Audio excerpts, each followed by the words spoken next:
Hi, welcome to Ilsley Outdoors. I'm Renee City, programming librarian at Ilsley Public Library. I'm here at the Otter Creek with Shawn Good. You're a biologist for Vermont Fish and Wildlife, is that right? That's right, I'm a fisheries biologist. Fisheries biologist. Yeah. Tell us a little bit about what that means, Shawn. So I've been with the department for 23 years now at this point, and the job of a fisheries biologist is really great. It's a lot of fun. It's very diverse, and that's one of the things I like about it so much. I get to spend my time outside on the rivers and streams and lakes and ponds in Vermont, learning about fish populations, making sure that they're healthy, abundant, so anglers can go out and enjoy catching them.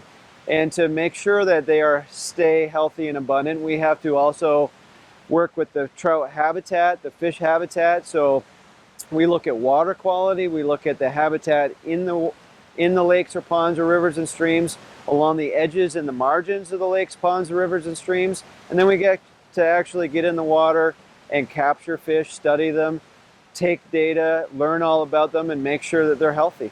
That's great. I would love to be outside, to be honest with you. It sounds like the perfect job to me. So we talked a little bit about habitat. What I'd like to talk to you today is what I'm told is aquatic ecology. And you're basically going to talk to me about where fish live, how to find them, and how to go about deciding if a river is healthy and where's a good place to go fishing. Am I right about that? Yeah, that's great. I think what we really want to impress upon people is that, Vermont has an amazing diversity of fish populations and species that can be targeted and caught on a rod and reel. But you need to have a little bit of knowledge and understanding of ecology, fish biology, and their habitats to know just what to look for when you're out there. We want people outside. We want people enjoying all the natural resources that we have, that we're fortunate to have at our disposal here in Vermont. We really, want to give people the knowledge and the tools that they need to go out and enjoy themselves, have fun, and be successful if they want to go fishing. That's great.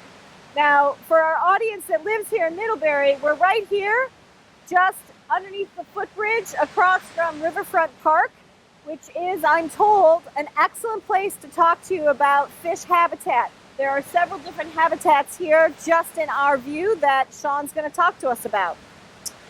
Yeah, so this is Otter Creek behind us. As you said, we're right at the Middlebury Falls. And Otter Creek is a really cool river. It's the longest river in Vermont. It starts all the way south of Rutland in the headwaters area of Danby and Mount Tabor, and it flows north, which is a little unusual for river systems like this to actually flow in a northerly direction. Flows for over 100 miles and it goes out into Lake Champlain eventually. So we're about maybe midway, a little bit more than midway down the river towards Lake Champlain. As the river goes down and gains more water through tributaries that flow into it, it gets bigger and it gets deeper and the habitat changes. And so where you fish on Otter Creek will determine what sorts of fish that you're going to probably catch. Excellent. So when you're, say, towards the headwaters down in Danby and Mount Tabor and the river is smaller, it looks more like a river that's flowing off the Green Mountains, that is small and rocky and has a lot of rapids and riffles and cascades. Those sorts of river systems typically have trout. They have cold water influence from springs and things like that, and that's really what trout need. They need brook trout, which is our native river trout species, and we have brown trout and rainbow trout that have been here for 150 years and are managed by our department for fishing opportunities. They all require water temperatures that are 66 to 68 degrees, but usually for sure under 70 degrees. Okay. If water gets over 70 degrees, most trout species, particularly brook trout, have a hard time surviving. They really need that cold water. One of the main reasons is that cold water has more oxygen in it. I see. The warmer the water, the less oxygen there is in the water. And oxygen in an aquatic environment, it's not dissolved in the air, it's dissolved in the water. And fish are specially designed to absorb that oxygen out of the water through their gills. That's how fish breathe. They don't breathe by breathing in the air. They breathe by pulling water over their gills, and their gills absorb the dissolved oxygen out of the water. Okay. So looking at a river system or a lake or a pond, one of the things you need to understand is just what the water temperature is of that water body, so that you understand what sort of fish might live there. So we were talking earlier, you called this a cold water. This Otter Creek is sort of a cool water stream. It's not really hot, but it also doesn't get or stay really, really cold. So it has some areas where you'll see trout populations thrive, and that's mostly higher up in the headwaters area where you're closer to the spring sources. But when you have dams like this that turn over the water and agitate it, it gets more oxygen and it kind of cools the water, releases some heat. And you do have brook trout and brown trout primarily that live in the tailwaters below these dams. So like the Middlebury Dam, Belden's Falls, further down, places like that are good places to go and try to catch trout. But at the same time, because it's sort of in the middle of the temperature requirements for trout, but also being a little bit warm, you can catch other species there as well. So I know right here behind me, you can also catch smallmouth bass. You could catch suckers. You could catch the largest native minnow species in Vermont that's called a fall fish. Really? It grows up to 18 or 19 inches in length. No way! Yeah, and it's a minnow. It's really cool. When you think about minnows, everybody thinks of the tiny little things that you use for bait, right? Yeah. Well, minnow, the name minnow is actually a description of a family of fishes that have many different species in that family. And fall fish is part of the minnow family, and they can get, you know, 1.5 feet long. Wow. Yeah, and they live right here in Otter Creek. Right here. As a matter of fact, Otter Creek is, I think, one of the best rivers in all of Vermont to catch fall fish. Isn't that interesting? Now, another thing we were talking about earlier was how to tell the health of a stream based on what's on the edges. And I'd love to talk about that a little bit more. Yeah, that's a really great point, and something that is sort of lost on people when they're looking at a water body is they want to focus on just the water and the water quality, and they think if it's clear and it looks good, that means it automatically is healthy. There's a lot more to healthy aquatic ecosystems than just the water itself. We also have to consider the land around the water, and that's a really crucial aspect to fish habitat, is what we do along the edges of the lakes, ponds, or rivers and streams. And when you look at a river that is flowing through a forest, or you know, it has trees and shrubs growing on the shoreline, what people don't realize is that those trees and shrubs are holding the banks of that river together. Right. I always like to ask kids when I go to teach at school sometimes, my question to grade school kids are, do fish grow on trees? And can fish live in the trees? And their answer is always no. But that's not, you know, really the full story. Trees are essential and crucial to trout, especially in stream environments. And there's a couple of reasons for that. One, the trees growing on the river, their roots in the soil hold the stream bank together. Right.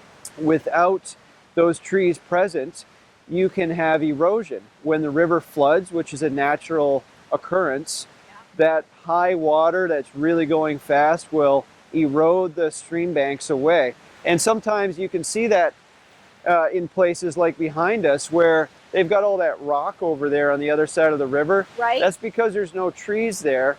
And over years and years of Otter Creek flooding on an annual cycle, it's eroded that area of the bank away. Now, if that was forested with thick trees like what you see downstream, right, it probably wouldn't have eroded away like that, and we wouldn't have to rebuild the stream bank artificially.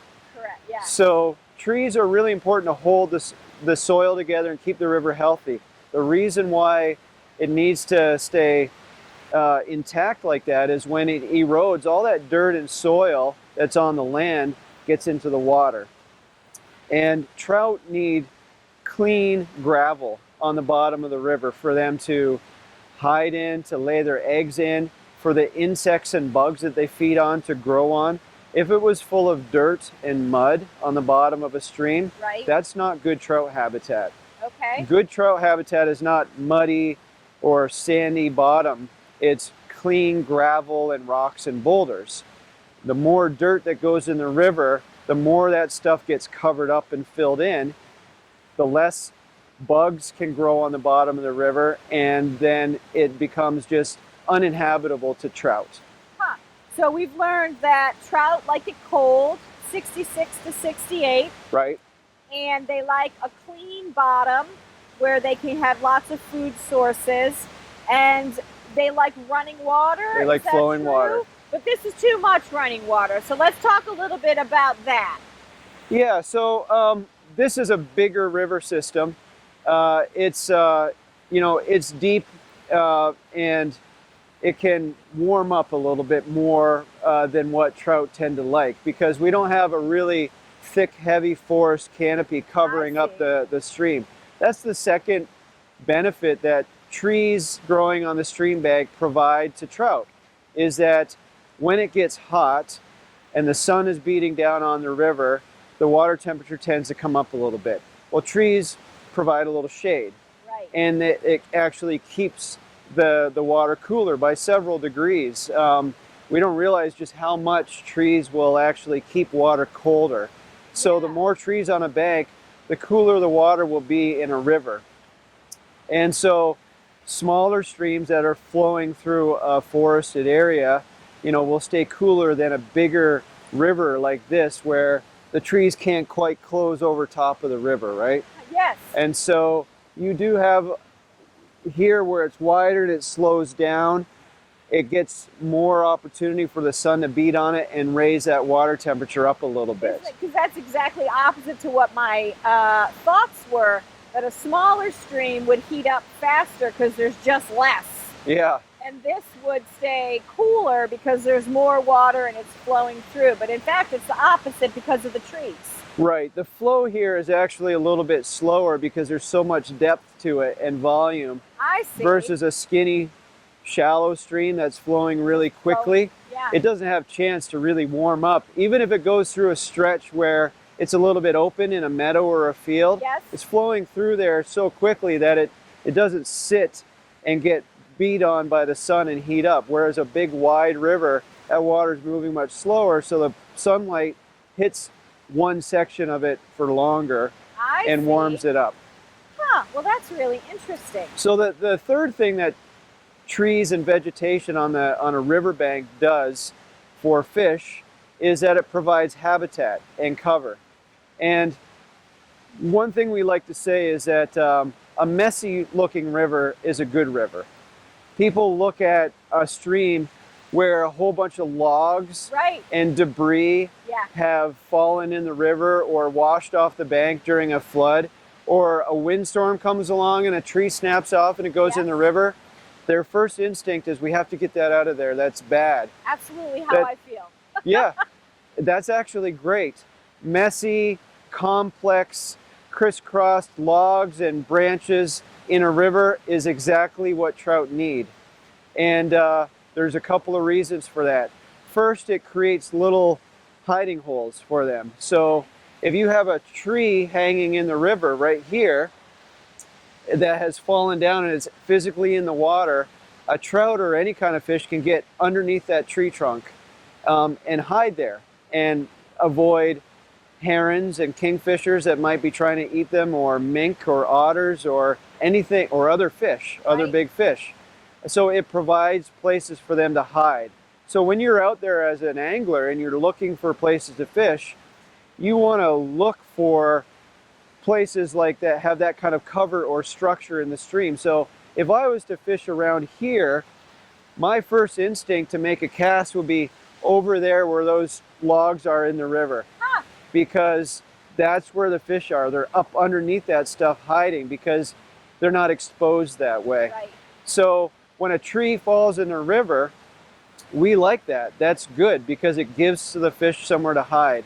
It also continues to hold the river together because usually the root system of the tree is still on the bank. Right. It actually will redirect the flow of the water.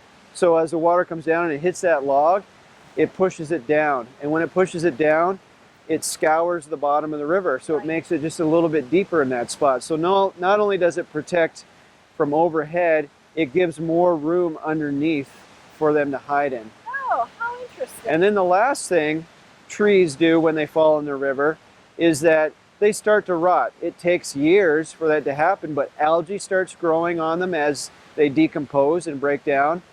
And the insects that the trout feed on will start to colonize and grow on those trees because they're eating the algae that is growing that is decomposing the trees. Right. And then those bugs in turn become the food for the trout.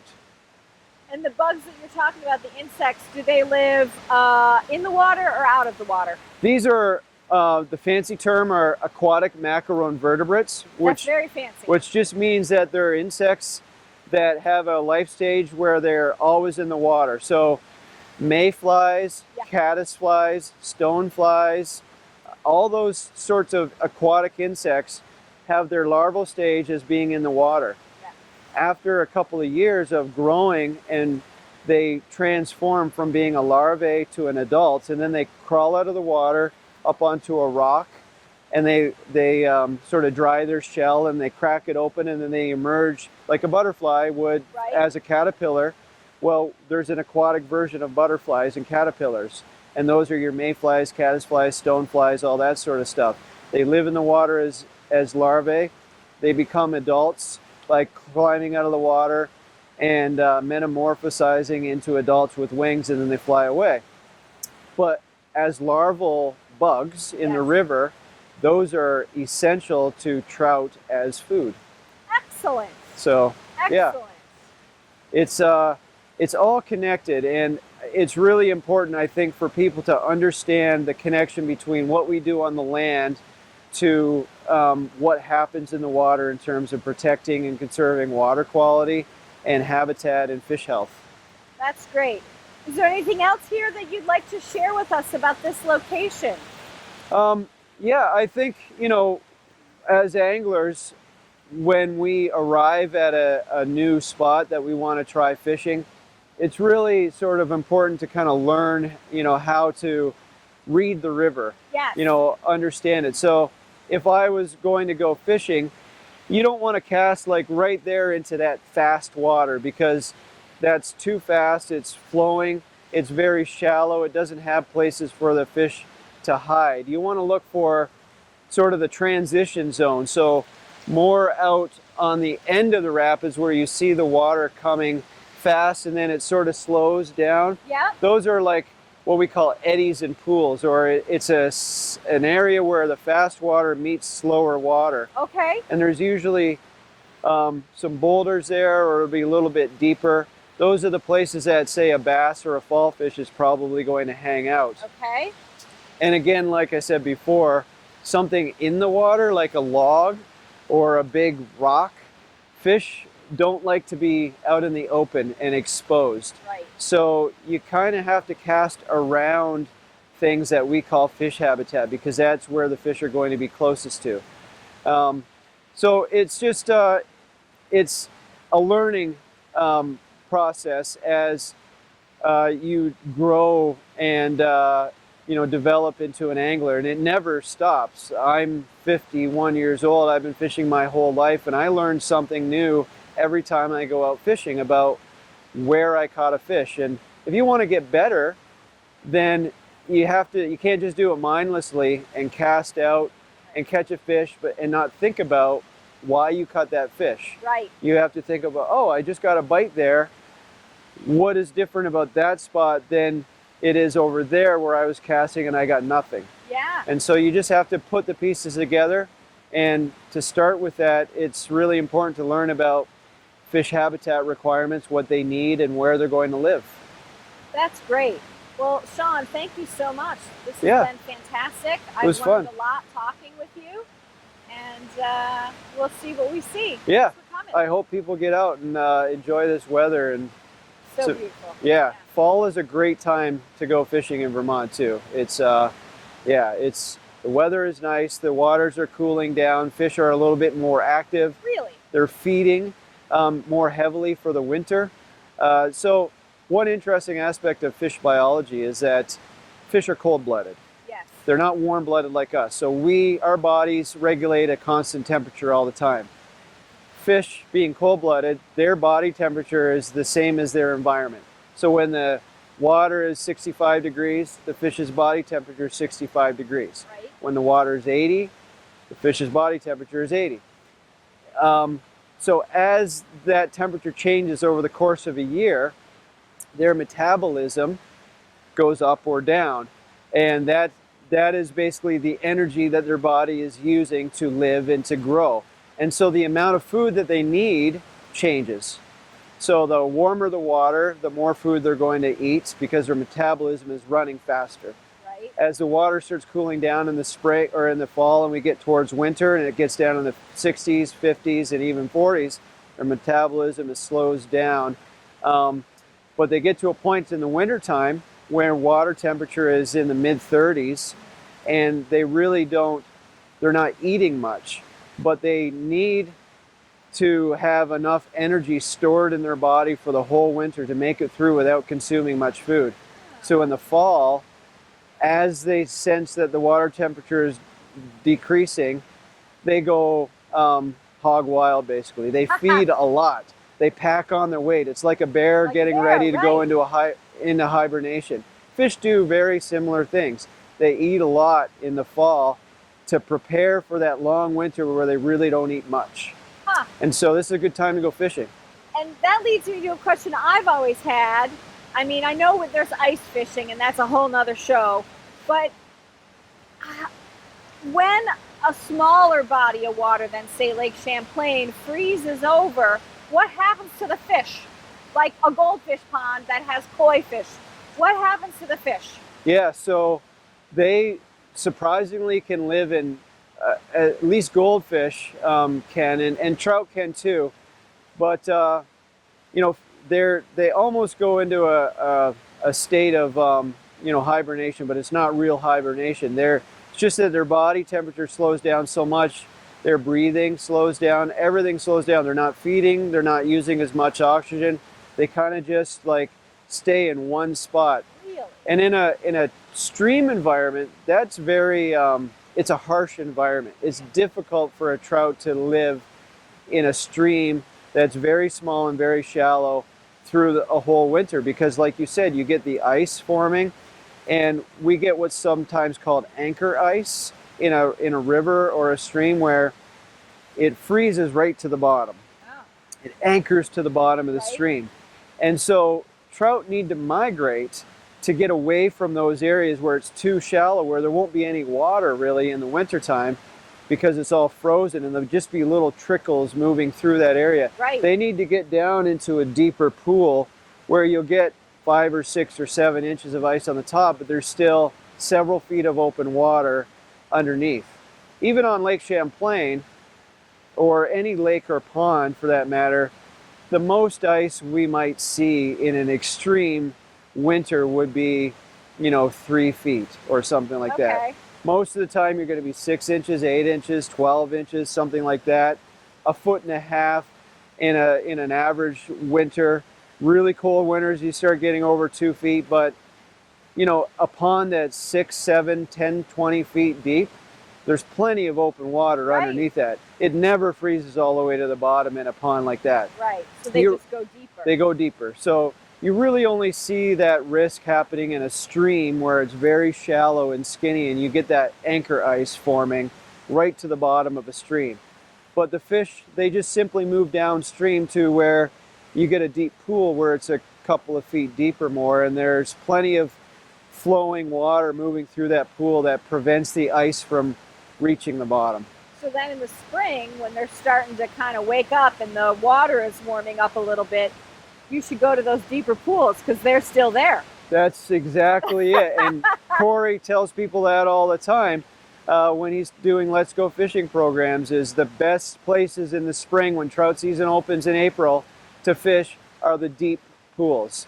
Going to fish in the little pockets and in the rapids, those fish aren't there yet. They're still warming up in the deeper pools after the winter. Well, you're right. I just put all those pieces together and I'm not an angler. That's exactly it. The little amounts that you learn along the way is what add up to, you know, making you more successful and having more fun when you go fishing, because you're finally starting to get the bigger picture. That's great. So, well, thanks again. Yeah. This has been wonderful. No problem. I've learned a lot. Thanks. I hope you have too.